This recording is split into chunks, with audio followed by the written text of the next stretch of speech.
Assalamualaikum warahmatullahi wabarakatuh, sobat-sobatku Supriyanto Cah PCT Channel. Alhamdulillah siang ini saya masih terus belajar, berkesempatan dan juga bisa ngonten lagi teman-teman. Tadi saya itu habis dari tempat usaha saya di Wondes. Saya mantau tim saya di sana, ada ibu-ibu, ada juga anak yang baru lulus sekolah join di tim saya teman-teman. Alhamdulillah saya dibersamai orang-orang yang insya Allah ya baik. Terus ya tapi baik saja tidak cukup teman. Kadang-kadang masih ada aja hal-hal yang terjadi miss. Jujur saya sendiri juga masih belajar teman-teman bagaimana menjadi seorang leader. Saya dulu sering banget dengerin dari orang-orang yang sudah senior, yang udah suhu, yang sudah yang sudah mengerti lah bahwa salah satunya kita perlu belajar namanya leadership. Saya tidak punya guru khusus untuk belajar tentang ini teman-teman. Jadi ya belajarnya saya ya sambil jalan, sambil bergerak. Saya banyak salah, saya banyak gagal, saya sendiri kadang juga masih suka emosi, kadang masih suka marah. Padahal kalau saya ingat salah satu petuah dari senior kita di Indonesia yang sudah lebih dahulu membangun bangsa ini gitu ya, Ki Hajar Dewantara kalau tidak salah ya, ing madya mangun karso, ing ngarso sung tulodo, ing madya mangun karso tutwuri handayani. Jadi kurang lebihnya di depan kita menjadi contoh, di tengah kita jadi penyeimbang, dan kita di belakang juga bisa samikna wa atokna gitu. Mungkin itu penjabaran saya. Mungkin kalau ya salah ya mohon diluruskan ya teman-teman. Karena ya maklum keterbatasan ilmu dan pengetahuan. Kalau memang salah, tolong diluruskan. Kalau benar ya alhamdulillah gitu. Lagi-lagi kelihatannya simple di depan memberi contoh. Sedangkan saya sendiri gitu teman-teman, lemah dalam sisi ilmu, lemah dalam sisi akhlak, lemah dari segala sisi penghidupan, tetapi suka tidak suka, mau tidak mau, saat saya sudah memilih untuk belajar menjadi seorang wirausaha, menjadi seorang pedagang, penjual ya. Pada saat saya punya tim, ya saya mau tidak mau, suka tidak suka, ya harus menjadi leader karena saya memang yang membuka, menjalani, mengajak mereka untuk join dengan saya. Nah, saat kayak gini teman-teman, ya mau nggak mau pada saat kita seperti ini ya kita harus responsibel, berani mengambil resiko. Saya dulu senang banget motivasi orang, menyemangati orang, sedangkan saya sendiri nggak punya penyemangat, nggak punya mentor. Nah, satu cara ya dari mereka lah saya belajar kembali apa sih mereka kurangnya, apa sih yang saya salah gitu. Dan di situ terjadilah saling mementorkan lah kalau bahasa saya. Jadi setiap orang, setiap kita mau dia masih newbie pun punya something, pembelajaran yang mereka miliki. Mereka punya kelebihan. Setiap kita diciptakan Gusti Allah Tuhan itu ternyata mempunyai pembeda.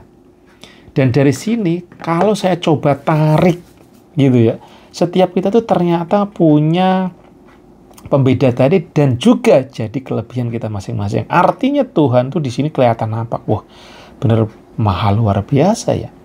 Karena secara DNA atau DNA bahasanya membahasakan dengan mudah.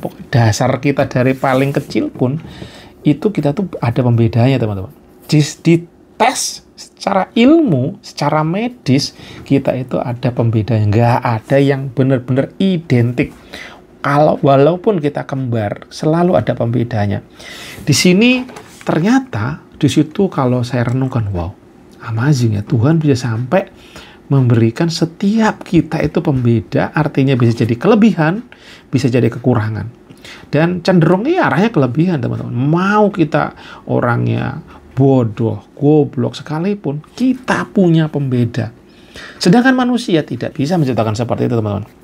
Yang secara default ada gitu ya. Pasti kalau orang yang diciptakan dari berlatih dulu segala macam gitu. Terus kalau saya ngelihat seorang Ronaldo lah contohnya, pesepak bola yang kesohor saat ini. Basically-nya kan keluarganya beliau ini dari keluarga yang bermasalah ya. Bapaknya seorang pemabuk segala macam, dia tidak terdiri dengan baik karena bapaknya seperti itu. Tapi kok bisa ya dia menjadi seorang superstar internasional. Bola pun bukan berarti dia jago skill bola dari kecil ternyata. Ternyata dia memang belajar berlatih habis-habisan untuk menjadi terbaik. Dan yang kerennya lagi, sampai detik ini, dia itu sudah salah satu jadi orang yang sukses, duitnya udah miliaran, ratusan miliar, mobil pribadi, jet pribadi, rumah pribadi, istri pribadi ya, sudah punya. Tetapi cara bermainnya tetap belajar. Disiplinnya luar biasa, jam timingnya jam segini tidur, jam segini berlatih. Coba saya, tiba-tiba kaya, tiba-tiba banyak duit. Males. Ngapain? Ya nggak? Tapi seorang superstar, seorang Ronaldo yang sudah superstar kelas dunia, tetap menjaga gimana badannya tetap oke. Sampai dia, di mereka adalah kalangan orang Eropa yang bagi mereka, tato segala macam bebas. Free sex, bebas. Tapi ternyata dia tidak ada tato di badannya sama sekali. Karena sempat saya dengar bahwa dia tuh pengen kalau bisa donor, bisa mendonorkan. Nah, nggak tahu kalau tato apakah nggak boleh, saya nggak paham. Cuman jarang sekali seorang atlet yang seperti itu, teman-teman. Coba rivalnya Messi, penuh dengan tato badannya. Beliau seorang religius luar biasa, kalau nggak salah si Messi ini. Tetapi badannya penuh dengan tato. Tapi seorang Ronaldo, yang itu dia sama sekali nggak ada tato. Saya tidak mempermasalahkan tato tidak tatonya, cuman dia berpikirnya adalah secara kesehatannya, secara dia, kalau dia mau bisa mendonorkan, sampai terfikirkan ke sana, seorang superstar, teman-teman. Dengan segala kekurangannya, kelebihan juga luar biasa. Konsistensi berlatihnya. Dia, saya dengar kalau berlatih ke lapangan gitu ya, dia selalu lebih awal daripada teman-teman. Ada coba temannya datang lebih awal, Ronaldo lebih awal. Padahal yang superstar siapa? Ronaldonya. Nah, pembelajarannya teman-teman, saya sendiri gitu ya, saya ini masih jauh dari disiplin. Saya jauh dari betul gitu. Nah, saat ini juga saya lagi belajar lagi gimana menjadi TikTok affiliate, teman-teman. Ternyata tidak mudah. Saya coba konsisten iya, hasilnya juga masih zonk. Konsisten saja tidak cukup. Ternyata yang perlu juga persisten. Apa tuh, Bu bahasanya jadinya ya? Ya mungkin kalau saya mengibarkan ya gimana caranya kita kuat bertahan. Saat sebulan nggak ada hasil, 2 bulan, 3 bulan, nggak ada hasil, terus. Nah, ini mental entrepreneur benar-benar diperlukan di sini, teman-teman. Pantang menyerah. Apapun yang terjadi kalau udah dipilih, gaspol. Karena untuk meruntuhkan sebuah gunung misalkan ya, itu gunung keegoan kita, gunung kemalasan kita, gunung ketakutan kita, perlu berjuang habis-habisan. Dan kerennya apa? Setiap kita punya jalur sukses berbeda-beda, jalur rezeki berbeda-beda, teman-teman. Jadi, yuk kita terus gaspol. Satu yang perlu saya jaga, benar-benar yang perlu saya jaga saat ini, supaya mentalnya, gimana caranya mental tetap semangat, tetap nggak stres.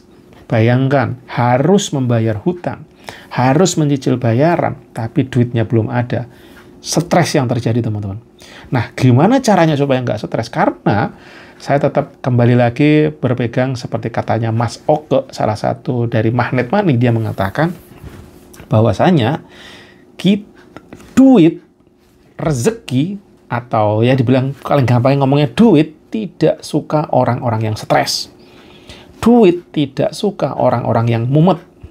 Duit tidak suka orang-orang bermental miskin. Intinya yang negatif-negatif dia nggak suka. Duit nggak kenal halal dan haram. Nah, tapi duit suka yang happy-happy, yang positif vibe, happy, seneng, semangat. Nah, itu duit suka.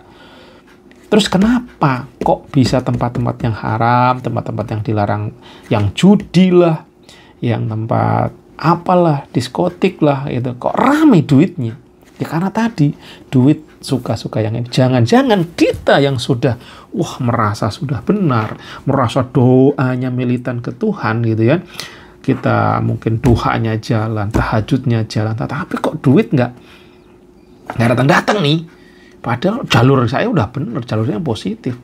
Coba saya renungkan, jangan-jangan di sini kita itu masih belum yakin, belum hakul yakin, udah Pokoknya tugas saya doa, mohon, action dengan smile. Kalau bahasanya Mas Birto tadi ya, saya ngeliatin dari grupnya Mas Birto, kita tetap konten brutal, kita ikhtiar brutal, maksimal, tapi harus fun. Jangan stres. Nah, kalau stres bisa jadi nyetrum lah itu teman-teman ke konten kita, ke video kita. Makanya saya terus, wah anjritnya benar-benar harus jaga apa? Pola pikir jangan sampai stres teman-teman. Pola pikir jangan sampai tumbang. Pola pikir jangan sampai negatif. Karena itu akan terbawa, terpancar ke wajah kita, gestur kita. Dan ini tidak mudah. Salah satu caranya supaya terus saya coba menjaga itu, yang saya lakukan apa? Olahraga angkat beban. Jadi gimana caranya tersalurkan? Nah, beban hilang kan? Kerasa tekanan mental, stres, pusing hilang, datanglah hormon kebahagiaan. Nah, itu teman-teman, salah satu trik saya coba belajar. Walaupun saya juga belum betul teman-teman, tapi cerita ini sebenarnya memotivasi diri saya sendiri untuk terus berjuang, untuk terus belajar bahwa kondisi apapun bersyukur, berdoa, berbagi sebisanya. Video ini pun bisa juga saya niatkan sebagai sedekah. Kalau memang ada manfaatnya, teman-teman bisa bantu subscribe, like, dan komen membangun. Kalau memang ini ada keburukan, abaikan saja dan kasih kritik membangun teman. See you, assalamualaikum warahmatullahi wabarakatuh.